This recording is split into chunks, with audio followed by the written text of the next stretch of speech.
এবং ফিলিস্তিনে এমন কোন নারী, শিশু এবং বৃদ্ধ অবশিষ্ট নাই যাদের অন্তরে এই মার্কিন জাহানবাদী মিসাইলের আঘাত হানে নাই, তাদের নৃশংসতার শিকার হয় নাই।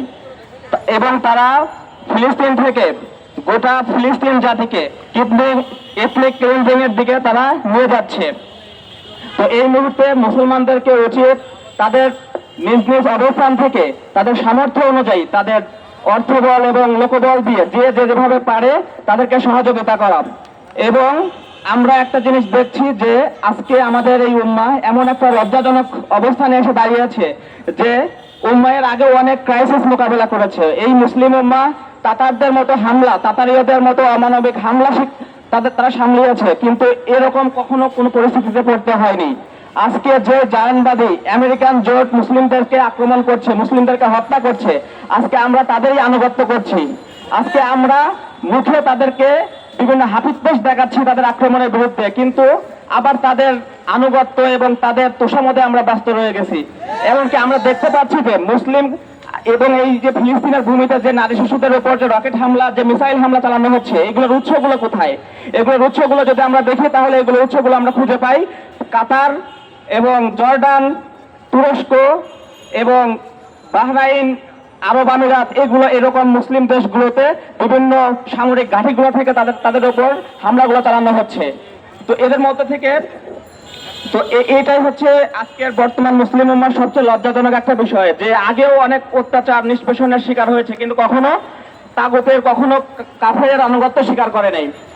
তো সর্বশেষ আমি আরেকটা বিষয় বলবো যে আমরা দেখেছি যে বাংলাদেশের পররাষ্ট্র মন্ত্রণালয় এই ফিলিস্তিন ইস্যুতে আমেরিকার সুরে সুর মিলিয়ে তারা দ্বিরাষ্ট্র সমাধানের দিকে যাচ্ছে। দ্বিরাষ্ট্র সমাধানের কল্পে তারা বিবৃতি জানিয়েছে। আমরা ঘৃণা ভরে এটাকে নিন্দা প্রতিবাদ জানাই। এবং সর্বশেষ আল্লাহ সুবহানাহু ওয়া তাআলার কাছে এই হিংস্র আমেরিকান এবং জাহানবাদী বাহিনীর বিরুদ্ধে সহযোগিতা পাঠানোর জন্য আমরা দোয়া করি। এবং এই বলে আমি আমার বক্তব্য শেষ করছি। আসসালামু আলাইকুম ওয়া রাহমাতুল্লাহ। قال الله سبحانه وتعالى يا أيها الذين آمنوا لا تتخذوا اليهود والنصارى أولياء وقال أيضا إنما المؤمنون إخوة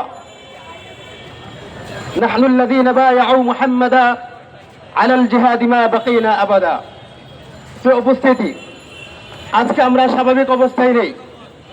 আমরা সারা পৃথিবীর 200 কোটি মুসলমান, বিশেষ করে আজকে সারা পৃথিবীর মানবতা খুব ভালো নেই। আমরা এতটাই অসহায় হয়ে পড়েছি যে আমরা আজকে কান্না করার ভাষা পর্যন্ত হারিয়ে ফেলেছি। আমার চোখের সামনে আমার ছোট ছোট শিশুগুলোকে হত্যা করা হচ্ছে, নারীদেরকে হত্যা করা হচ্ছে, মসজিদগুলো গুড়িয়ে দেওয়া হচ্ছে, মাদ্রাসাগুলো গুড়িয়ে দেওয়া হচ্ছে, ইসলামী বিশেষ গুরুত্বপূর্ণ স্থাপনাগুলো গুড়িয়ে দেওয়া হচ্ছে। আমার হৃদয়ের স্পন্দন আল আকসাকে ক্ষতবিক্ষত করা হচ্ছে। তা দেখেও আজকে সারা পৃথিবীর যারা মানবতার কথা বলতো, মানবতার জন্য যারা তাদের দরদ উঠলে উঠতো, আজকে তারা এখনো পর্যন্ত নীরব, তাদের কোনো ভূমিকা আমরা দেখতে পাই না। একই সাথে আমরা দেখতেছি পৃথিবীর কোনো প্রান্তে যদি মানবতা লঙ্ঘন হয়, বিশেষ করে ইসলাম বিরোধী কোনো শক্তি যদি কোথাও আঘাতপ্রাপ্ত হয়, তখন আল কুফর মিল্লাতুন ওয়াহিদার ভিত্তিতে সারা পৃথিবীর সকল কুফার শক্তি ঐক্যবদ্ধ হয়ে তারা মানবতার জন্য কান্না করতে থাকে। বিশেষ করে জাতিসংঘ সেখানে কান্না করতে থাকে।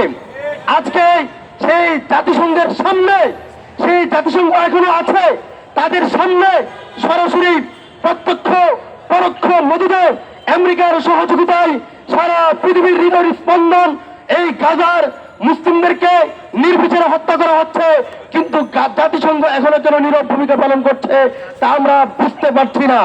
আমরা স্পষ্ট বলি, জাতিসংঘ মানবতার কথা বলে এখানে জাতির সাথে গাদ্দারি করে যাচ্ছে।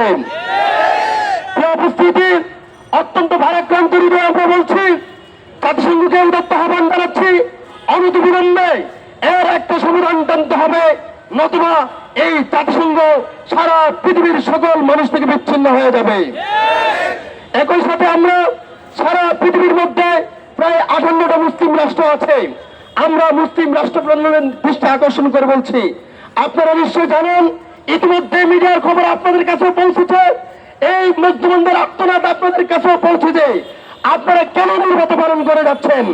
আপনাদের এই ছোট ছোট শিশুদের কান্না কি আপনাদের অন্তরে আঘাত তৈরি করে না? আপনাদের অন্তরে ক্ষত বিক্ষত এরকম রক্তক্ষরণ তৈরি করে না? অসহায় মা বোনদের আর্তনাদ কি আপনাদের কানে পৌঁছায় না? এই মসজিদে আকসার নীরব আর্তনাদ কি আপনাদেরকে এখনো পর্যন্ত ক্ষত বিক্ষত করতে পারে না? আপনাদের অন্তর যদি এতটাই বধির হয়ে থাকে, আপনারা যদি এতটাই পাতল হয়ে থাকেন, তাহলে আমরা বলবো অনতিবিলম্বে এই মুসলিম রাষ্ট্রগুলোর পদের পদ মুসলিম নেতাদের হাতে ছেড়ে দিন। তাদের কাছে এই মুসলিমদের আর্তনাদগুলো পৌঁছাবে। আমরা বলতে চাই যে অনতিবিলম্বে এই গাজার গণহত্যা বন্ধ করা হোক, তাদের ভূমিকা তাদের কাছে ফিরে দেওয়া হোক।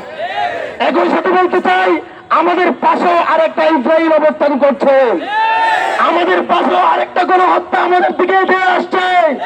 হে বাংলার তরুণ সমাজ, তোমরা প্রস্তুতি গ্রহণ করো। গজায় হিন্দের তারা গজায় হিন্দকে আমাদের কাঁধে চাপিয়ে দিতে চায়। তারা মসজিদগুলোকে আক্রমণ করে বেড়াচ্ছে, তারা মুসলমানদের উপর হামলা করছে, তারা মাদ্রাসাগুলোকে তারা অন্যায়ভাবে দখল করার জন্য চেষ্টা করছে। আমরা এই ভারতবর্ষের মুসলিম তরুণদের প্রতি ওরা তো আহ্বান করছি, সদা সর্বদা প্রস্তুতি গ্রহণ করুন।